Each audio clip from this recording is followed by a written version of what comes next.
नमस्कार दोस्तों, आप सभी का स्वागत है हमारे चैनल पर। दोस्तों, आज की इस खास वीडियो में हम बात करने वाले हैं एक ऐसे विषय के बारे में जिसके बारे में बहुत कम लोग सही जानकारी जानते हैं, और वह है पितृदोष। बहुत बार लोगों के जीवन में अचानक परेशानियां शुरू हो जाती हैं। घर में धन की कमी होने लगती है, काम बनते बनते बिगड़ जाते हैं, शादी में रुकावट आती है, परिवार में झगड़े बढ़ जाते हैं, और कई बार लोग समझ ही नहीं पाते कि आखिर ऐसा क्यों हो रहा है। ज्योतिष शास्त्र के अनुसार इन सब का एक बड़ा कारण पितृदोष भी हो सकता है। इस वीडियो में हम आपको बताएंगे पितृदोष क्या होता है, ये क्यों बनता है, इसके क्या संकेत होते हैं, और इससे मुक्ति पाने के आसान उपाय क्या हैं। इसलिए वीडियो को अंत तक जरूर देखें, क्योंकि अंत में मैं एक ऐसा उपाय बताऊंगा जो आपकी किस्मत बदल सकता है। पितृदोष क्या होता है? दोस्तों, सबसे पहले समझते हैं कि पितृदोष आखिर होता क्या है। सनातन धर्म और ज्योतिष शास्त्र के अनुसार जब हमारे पूर्वज यानी हमारे पितरों की आत्मा किसी कारण से संतुष्ट नहीं होती, तो उसका प्रभाव हमारे जीवन पर पड़ता है। इसी स्थिति को पितृदोष कहा जाता है।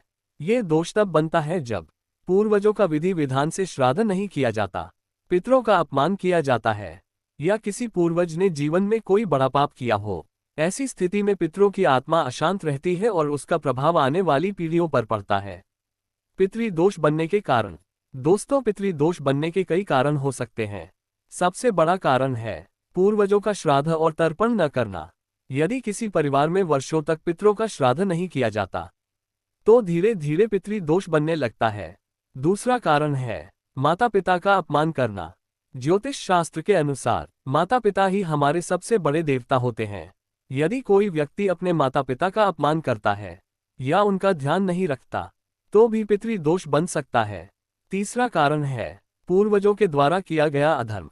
कई बार ऐसा होता है कि किसी पूर्वज ने अपने जीवन में किसी के साथ अन्याय किया हो या किसी को दुख दिया हो, उसका परिणाम भी आने वाली पीढ़ियों को भुगतना पड़ सकता है। पितृदोष के संकेत। अब बात करते हैं कि पितृदोष की पहचान कैसे करें।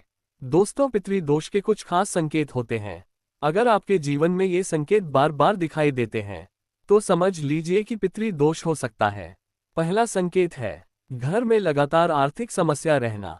बहुत मेहनत करने के बाद भी पैसा टिकता नहीं है। दूसरा संकेत है शादी में बार बार रुकावट आना। रिश्ते आते हैं लेकिन किसी न किसी कारण से बात बन नहीं पाती। तीसरा संकेत है घर में लगातार बीमारी रहना। परिवार का कोई न कोई सदस्य हमेशा बीमार रहता है। चौथा संकेत है घर में झगड़े और अशांति बढ़ना। बिना किसी कारण परिवार में लड़ाई झगड़े होने लगते हैं। पांचवा संकेत है सपनों में पूर्वजों का दिखाई देना। अगर सपने में बार बार पूर्वज दिखाई दें, तो ये भी पितृदोष का संकेत हो सकता है। पितृदोष के आसान उपाय। अब बात करते हैं उन उपायों की जिनसे पितृदोष को शांत किया जा सकता है। पहला उपाय है पितरों का श्राद्ध और तर्पण करना।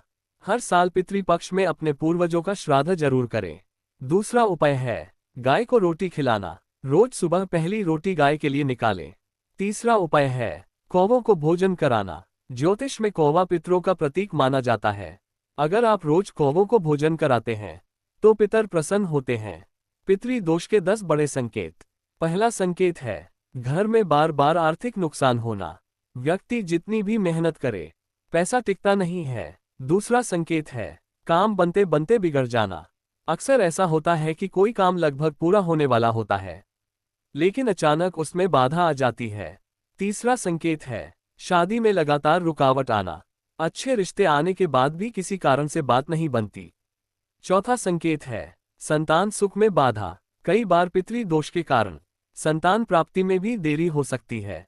पांचवा संकेत है घर में अचानक दुर्घटनाएं होना। छोटी छोटी दुर्घटनाएं बार बार होने लगती हैं। छठा संकेत है सपनों में पानी या नदी देखना। ज्योतिष के अनुसार यह भी पितरों का संकेत माना जाता है। सातवां संकेत है घर में हमेशा नकारात्मक वातावरण रहना। आसपास बिना कारण तनाव और बेचैनी महसूस होती है। आठवां संकेत है बार बार बीमारी आना। परिवार का कोई सदस्य हमेशा बीमार रहता है। नौवां संकेत है घर में पूजा पाठ में मन न लगना। 10वां संकेत है अचानक धन का नुकसान हो जाना। अगर ये संकेत बार बार दिखाई दें, तो पितृदोष की संभावना हो सकती है। पितृपक्ष का महत्व। दोस्तों, अब बात करते हैं पितृपक्ष के महत्व के बारे में। पितृपक्ष वह समय होता है जब हम अपने पूर्वजों को याद करते हैं और उनका श्राद्ध करते हैं। ये समय लगभग 15 दिनों का होता है। इस दौरान यदि कोई व्यक्ति अपने पितरों का श्राद्ध और तर्पण करता है तो पितर बहुत प्रसन्न होते हैं और माना जाता है कि इससे पितृदोष भी काफी हद तक शांत हो जाता है। पितरों को प्रसन्न करने का सरल तरीका। दोस्तों, अगर आप अपने पितरों को खुश करना चाहते हैं तो एक बहुत आसान तरीका है। हर अमावस्या के दिन गाय को रोटी खिलाएं, कौवों को भोजन दें, गरीबों को दान करें। ये छोटे छोटे काम भी पितरों को बहुत प्रिय होते हैं। एक छोटी सी सच्ची कहानी। दोस्तों, एक व्यक्ति था जिसके जीवन में लगातार परेशानियां चल रही थीं। उसका व्यापार बार बार घाटे में जा रहा था और घर में भी हमेशा तनाव रहता था।